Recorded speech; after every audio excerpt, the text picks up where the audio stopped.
handicapper extraordinaire Chuck Grubbs. And Chuck, welcome out here. Should be a great day. Thank you for having me, Gabe. Another beautiful day here at the Red Mile. And it was a beautiful night for you last night because your colt, Doc's Hooligan, won the $50,000 Kentucky Sire Stakes consolation. That had to be a great feeling. Yeah, they sped to the half in 53, and that always helps a closer. So it worked out. Good drive by Elliott Deaton. Yes, it was a good drive and a great closing kick, so congratulations on that. Plus, you've got a colt in one of the $250,000 finals this afternoon, so you may get a bit more coming your way. Hoping for a check. That's a tough race. Bettor's Wish, 3-5 favorite. That's going to be a very contentious race, I believe. Yes, I think it will be too. And we could see a lively tempo there, which actually could aid your colt in that race as well. We'll get to that here in a couple of moments. But Chuck, first of all, let's talk about what you do on a daily basis here at the Red Mile. You're the 2018 Breeders' Cup Betting Challenge champion. That had to be a major score that you were a part of there, that handicapping contest to take it down. You've ventured over to the thoroughbreds a little bit recently of late. Yeah, 90% of my betting is here at the Red Mile on harness racing. I do like to bet the big tournaments on the thoroughbred side, the Breeders' Cup, the Kentucky Derby Challenge. I go to Keeneland for Jim Goodman's tournaments, but I'm a harness guy. Right, and talk to us about when you won that tournament. What was it like? That was a monster six-figure score. You were behind, I know, until right near the last race. Yeah, I bet half my bankroll on the winner, and I hit the try 40 times, and I went from like 14,000 to 90,000, plus I won the prize. It was a pleasant surprise. I'd rather be lucky than good. Well, I think there may have been a lot of talent involved in that as well, but it doesn't hurt to be lucky. We all know that as well. Talk to us about a typical week for you. You're here on the simulcast wagering side at the Red Mile, and you typically get action a lot of days, day and night. To talk to us about a typical week. I like to bet on Northfield Mondays. They're not racing Tuesdays, but Monday and Wednesday. I bet some Meadows. In the winter, I like to bet Pompano, but I love to bet the Red Mile Grand Circuit. So my favorite time of the year with Jug Week and the Grand Circuit coming up for harnesses right now. I was getting ready to say you're an Ohio native. Actually, they begin today up at the Jug, so that's a great card, of course, leading into that Thursday afternoon Little Brown Jug Classic. And that, of course, leads us into our favorite 2 weeks of the year Jug Grand Circuit action.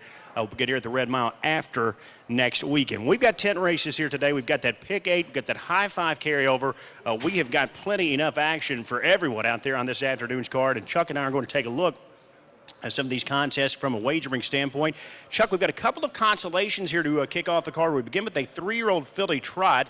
I have signed right onto the chalk in the opener, and that's 3 Faded to You. I was very impressed. She was third just last week in that $250,000 Pennsylvania Championship, and she actually hooks up with a bit softer company here against these consolation fillies locally, but I know you are upset-minded in this class with a filly that's got a lot of talent. She's just had trouble putting it all together. Yeah, I just went with the two simple fact that she's going to offer the best value. If she didn't break last week, she was getting ready to unleash a wicked last quarter. I'm hoping Annette Lorenzen's figured her out. She's had her a few months now. I just thought the race lacked speed. There was no gate speed in the race, and I wanted somebody sitting up close, and I thought she'd be sitting third or fourth. And your top choice there, Ma, is right, the 2. She was a very talented 2-year-old. She made over $160,000. We know she has a speed. She just made a couple of breaks in stride in a row, and as you said, she appeared to be well spotted and sitting on a big effort there had she not made a break in that last start. So we'll see. The price should be right there for you nonetheless, because I know my top choice is going to be very short. That should drive up the price of the others in our Sunday afternoon opener. Second race, it's another consolation, but in a bit of an oddity, we're going to kick off the pick 8 here in the second race, Chuck. $10,000 guarantee in that pick 8. Now, last year, we talked about it last night, you didn't need to have all 8. It's a mandatory payout today, so we're going to pay out to whomever has the most winners. So if no one has all 8, we'll pay whoever has the most. Last year, one person had 7 of 8, and they got the whole pool right at $10,000.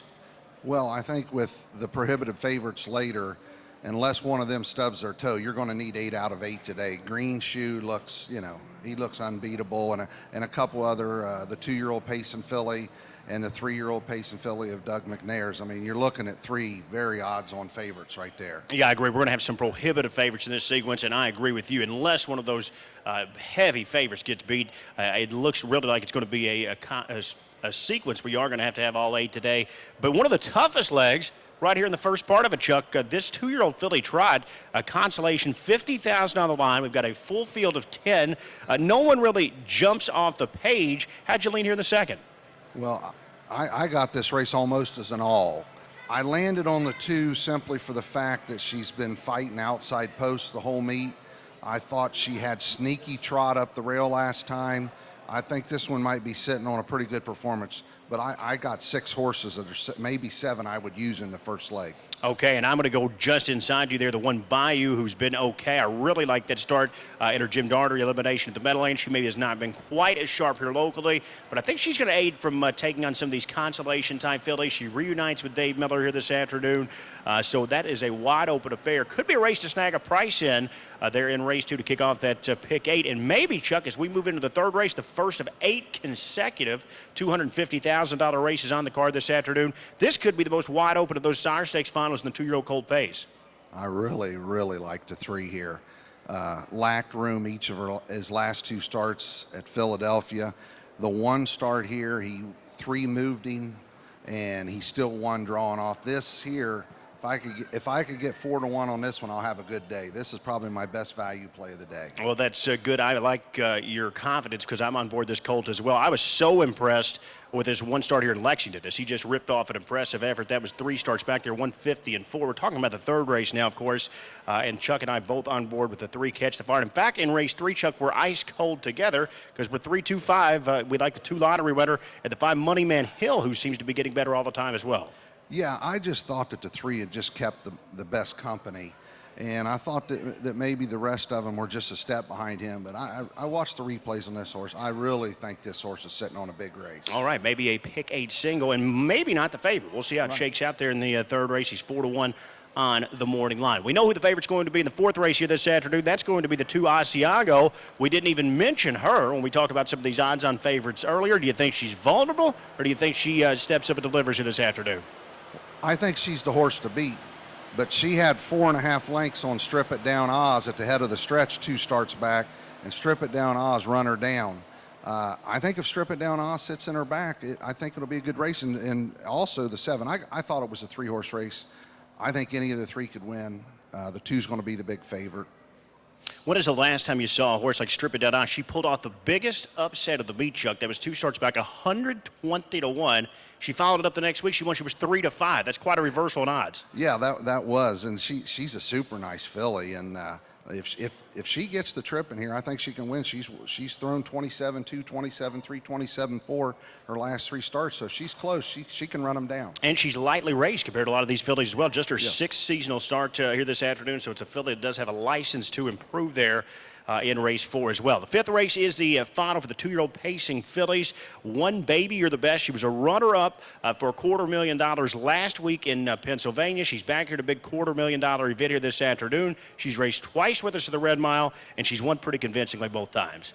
Yeah, and then I watched her replay last week. I think it was she wanted out. She didn't want to go to the passing lane. David had to wait till he got room to the outside, and when she got out, then she paced good and strong through the wire. I see her moving to the front and winning pretty easy here. And Gay Waterhouse, the 5, maybe the next logical contender we both like for second if you are trying to upset the big favorite there. She had quite the impressive career debut. She was parked every step of the mile. That was at an opening round of the Kentucky Sire Stakes. Disappointed maybe a touch at her second start, Chuck. She was only beaten ahead there, but she was 4 to 5. Thought she should have been able to go by. But a nice bounce back effort last time to be close and behind the favorite. Yeah, I'm fairly certain she'll blast to the lead in here, and the 1 will probably retake, and it'll be those 2. If someone's to beat the 1, it will be the 5. I agree entirely with that assessment as well. 6th race, we've got the 3-year-old Colt and Gelding Trotters, maybe the biggest superstar on the card here this afternoon. Is the 6 Green Shoe. This is a horse, Chuck, that was a huge favorite. In fact, 30 cents on the dollar in America's Trotting Classic, the $1 million Hambletonian. So we get to see that Hambletonian runner-up, as he was upset that day, narrowly missed a neck. Seems to overwhelm this group in terms of class. I don't think I ever seen a trotter come a quarter in 26 seconds as easy as he did last week. This is the best trotter I've seen since Muscle Hill, and I can't wait to watch him today. What do you make of his chances? Not looking too far down the road, but do you think it was a situation in the Hambletonian where the 2 heats may have affected him? And what do you see about his chances here in the Kentucky Futurity? I thought he was his own worst enemy in the Hambletonian. I thought he was too aggressive, and he was really relaxed out here the other day. And I think if he's relaxed, towers over the rest of the competition. Yeah, I agree, and he is going to be a very short price, and everyone's a single in that pick 8 today, but it just seems tough to get around a horse like Green Shoe there in race 6. Chuck and I going to be very logical underneath as well. 6-1-2 for both of us there in race number 6. We'll move on to the 7th race, and that's going to kick off the pick 4 here this afternoon on the final 4 races here, this stakes-laden program. $10,000, Chuck, the guaranteed pool today, so we've got a big pool. Very anxious to get your thoughts here on a couple of things. First of all, we're going to begin with your own colt from the inside, Native Sweet Lou. He just missed a neck last out in that $75,000 Ohio consolation. Does own a stakes win, though, Chuck. I know you had to be proud of that 3 starts back. Yeah, he needs this track. He bumps a knee. He runs in pretty good. He can't get around the turns on the 5/8 and the halves very good. He can get around these turns. If they got really stupid, he can hit the ticket. I mean, he's definitely can pace in 48 and a piece 49. Especially on a warm afternoon like this. This track today could be lightning fast. We could see some incredible efforts out there today. And you've also got a colt here that the 10 bettors wish. A bit disappointing in that last start in the Messenger. What did you make of that last effort? He was beaten there as a big favorite in that $500,000 event. I know the Connections wanted to race him there so they could maybe supplement him to the Little Brown Jug this week. That didn't work out, so this is a pretty nice backup plan to be a big favorite for $250,000 here at the Red Mile this afternoon. But what did you make of that last start? Well, you know, the horse that he had to beat sitting his back both weeks, and he got cheaper fractions the first week, and he had to go a little faster last week, and he just got beat by a horse that got a better trip. I don't have no knock against him. The only knock I got today is the 10 hole. I mean, there's speed inside of him. Like I said, this to me is going to be the most fun race to watch, not because my horse is in it, but because there's a lot of speed in this race. It'd be really fun to watch if you are sitting about second over after some fast fractions and you tip off cover with plenty of pace. 8th race this afternoon, that kicks off the late pick 3. Now, this is a favorite I thought we could maybe take a swing to beat here. The 2 Miss Savannah Bell, she's been razor sharp. Jingra back at the bank here this afternoon for trainer Per Ingblom, but I like the other Per Ingblom trainee here, Chuck, the one Shishido. I was very impressed with her effort last time out in that $250,000 race in Pennsylvania. She draws inside here. I think she's going to get away close, and I'm expecting a pretty big effort from her here this afternoon. You're just going to flip the tables, I think, between those two. Yeah, I just thought those 2 horses were the horses to beat. Yonex getting back on the 2 for the first time since he qualified it. So that last quarter in 27 last week just jumps off the page to me.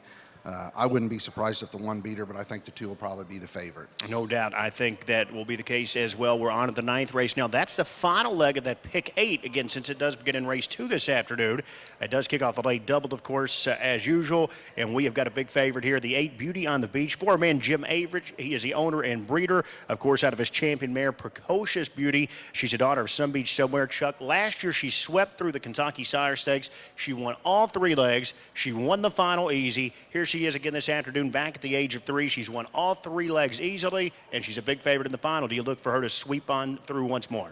Yeah, she can leave the gate so fast, and she's just way faster in these. Last week, she was, Elliot Deaton had her under a double baby purple Nelson, as Robin Burns would say, and she could have won in 48 and a piece just as easy. But I do like this as a betting race. The 4-horse Salutation, first start here in the Sire Stakes, with the trainer driving, had a lot of pace. Then post position compromised, now catches Lasix for the first time, picks up Brian Sears. I think this horse will be on the ticket at a price, and that's who I'm keying 2nd and 3rd. Yeah, that's going to be a sneaky type play in there, wise guy type selection. There's no question about that. I'm like you, that first start here did catch my eye from the 4 Salutation. And as you mentioned, going to Sears and adding Lasix here this afternoon, she's a rare free-legged pacer. You don't see that much anymore as well. Not in the top Grand Circuit horses. You don't see free-legged pacers anymore. Okay, 10th race. We sat here on this stage yesterday, should say last night prior to that card. We talked about how good those high fives have been paying the last race. Well, in fact, it was so good last night, no one had it, and the favorite won the race. That's pretty incredible. Right at 1,600 in that carryover for a final event on the card today. We do scratch 7 Legion of Honor, so we're down to a field of 9. We're on the same colt here at the outside expectations. Won't be easy from an outside post. Brian Sears back at the bank, though. We know this guy has plenty of talent. You know, I made a big bet on this horse Hambo Day at 40-1. And he got caught first over and just raced his eyeballs out. I know he's got to beat the 3. The 3's got a post edge. But I took the 10. He looked very good last week, but I think either one of those two horses are the horses.